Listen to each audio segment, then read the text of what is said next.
আসসালামু আলাইকুম প্রিয় দর্শক। আশা করি সবাই অনেক বেশি ভালো আছেন। আজকে আপনাদের জন্য নতুন আরেকটি রেসিপি নিয়ে চলে এসেছি। আমার আজকের রেসিপি হলো দারুণ মজার সুজি দিয়ে তৈরি মিষ্টি পাউরুটি। কথা না বাড়িয়ে চলুন তাহলে দেখিয়ে দিচ্ছি কিভাবে তৈরি করেছি আজকের এই সুইট স্যামোলিনা ব্রেড। প্রথমেই একটি ব্লেন্ডার জারের মধ্যে নিয়ে নিচ্ছি ১.৫ কাপ সুজি। সুজিটা আমি টেলে নেইনি, একদম কাঁচা অবস্থায় আছে। সম্পূর্ণ সুজি জারের মধ্যে নিয়ে নেওয়ার পর এখন এটাকে একটু গ্রাইন্ড করে নিব। যেহেতু সুজির দানাটা একটু মোটা থাকে তাই এটাকে একটু গ্রাইন্ড করে নিলে এর দানাটা অনেকটা মিহি হবে আর ব্রেড বানালে ব্রেডটা অনেক সফট হবে।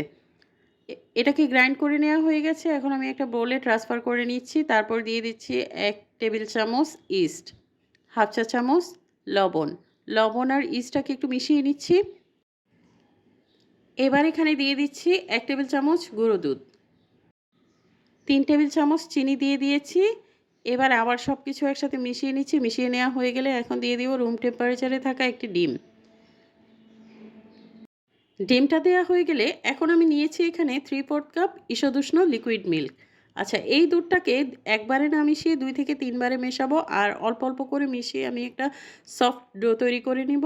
ডো মাখানোর সময় একসাথে সম্পূর্ণ দুধ ঢেলে দিলে ডোটা অনেক বেশি নরম হয়ে যেতে পারে। এজন্য একবারে না মিশিয়ে ২ থেকে ৩ বারে মিশালে সবচেয়ে ভালো হয়। আর এভাবে আমি কয়েকবারে দুধটা মিশিয়ে একটা নরম ডো তৈরি করে নিয়েছি। ডোটাকে ভালোমতো মথে নিচ্ছি। এখন দিয়ে দিব ২ টেবিল চামচ রান্নার তেল। রান্নার তেলটা আমি একবারে না মিশিয়ে ২ থেকে ৩ বারে মেশাবো। প্রথমে একবার দিয়েছি। এবার এটাকে ভালোমতো মথে নিব। যত বেশি মথে নিবেন আপনার ব্রেড তত বেশি সুন্দর হবে। আবার আরেকটু তেল দিয়ে দিচ্ছি। সুজির এই খামিরটা তৈরি করার সময় একটু স্টিকি মনে হতে পারে, কিন্তু বারবার যখন তেল দিয়ে এভাবে মথে নেবেন তখন আর স্টিকি ভাবটা থাকবে না। সুন্দর একটা মসৃণ ডো তৈরি হয়ে যাবে। আর সুজিতে যেহেতু অনেক পানি সোক করে, এজন্য সুজি মাখানোর সময় দুধ ও তেলের পরিমাণটা একটু বেশি পরিমাণেই লাগবে। আমি মোটামুটি ১০ থেকে ১২ মিনিট মধ্যে একটা সুন্দর মসৃণ ডো তৈরি করে নিয়েছি। এখন এটাকে ৪৫ মিনিটের জন্য গরম জায়গায় রেস্টে রেখে দিয়েছিলাম। ৪৫ মিনিট পর ডোটা ফুলে ডাবল হয়ে গেছে। এবার এটার মধ্যে যে এয়ার বাবল ক্রিয়েট হয়েছিল সেগুলো আমি পাঞ্চ করে বের করে নিয়েছি। তারপর এটাকে আবার একটু মথে নিব। ভালোমতো মথে নেওয়ার পর আমি একটি রাউন্ড বল তৈরি করে নিচ্ছি। এবার এটা দিয়ে আপনারা চাইলে একটি ব্রেডও তৈরি করতে পারেন অথবা আমার মতো ছোট ছোট বেশ কয়েকটি ব্রেড তৈরি করতে পারেন। তো আমি আজকে ছোট ছোট বেশ কয়েকটি ব্রেড তৈরি করব। এজন্য এটাকে আমি একই অনুপাতে ছোট ছোট করে ৬টি টুকরো করে নিয়েছি। সবগুলো টুকরো করে নেওয়া হয়ে গেছে। এখন এগুলোকে আমি এক সাইডে রেখে এখান থেকে একটি টুকরো নিয়ে নিব। এবার ময়দার ডোটাকে একটা বেলনি দিয়ে বেলে আমি একটা ছোট রুটি তৈরি করে নিব।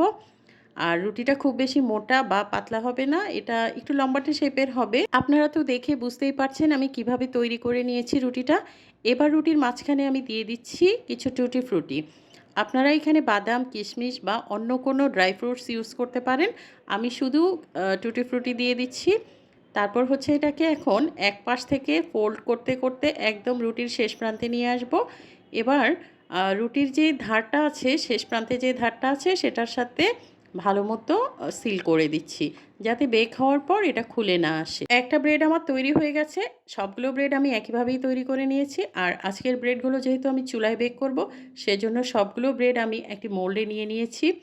আর মোল্ডে আমি আগে থেকেই তেল ব্রাশ করে একটা সাদা কাগজ বিছিয়ে রেখেছিলাম। তার উপরে ব্রেডগুলো সুন্দরভাবে সাজিয়ে রেখেছি। এবার ব্রেডগুলোকে ঢাকনা দিয়ে আমি ২০ মিনিটের জন্য আবার রেস্টে রেখে দিব, যাতে করে এগুলো ফুলে ডাবল হয়ে যায়। ২০ মিনিট পর দেখেন এই ব্রেডগুলো কতটা ফুলে গেছে।